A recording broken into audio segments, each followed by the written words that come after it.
अस्सलामुअलैकुम। बोल न्यूज में मैं हूं जवाद कमाल और मैं हूं सनिया मलिक। हेडलाइंस आपने देख ली। बुलेटिन का आगाज करेंगे और सबसे पहले बात करेंगे पाकिस्तान को दुश्मन के सामने अजीम फतह मिली। भारत को घमंड था मगर हमने उसका गरूर मट्टी में मिला दिया। वजीर आजम शहबाज शरीफ का यौम आज़ादी और मोरका हक में फतह पर तकरीब से खिताब। कहा कि दुश्मन की जाहिरियत के सामने फील्ड मार्शल समेत दीगर बहादुर और काबिल अस्करी सालार खड़े थे। वाज़े हो गया कि हम दुश्मन को भरपूर जवाब देने की सलाहियत रखते हैं। वजीर आजम ने आर्मी रॉकेट फोर्स कमांड की तश्कील का भी ऐलान कर दिया। वजीर आजम ने पूरी कौम को आज़ादी के 78 साल मुकम्मल होने पर मुबारकबाद पेश की।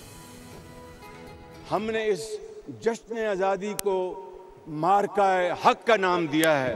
किस तरह भारत ने एक झूठे खुद साख्ता इल्ज़ाम की आड़ लेकर पाकिस्तान पर हमला किया, उसे ये घुमंड था पाकिस्तान को खुदा ना करे ज़ेर कर लेगा।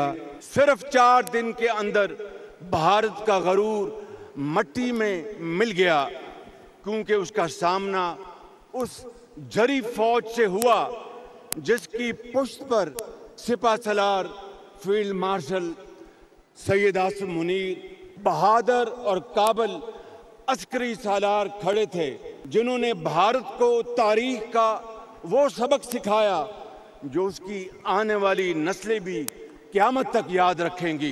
इस मौका पर मैं आर्मी रॉकेट फोर्स कमांड की तश्कील का ऐलान करता हूं।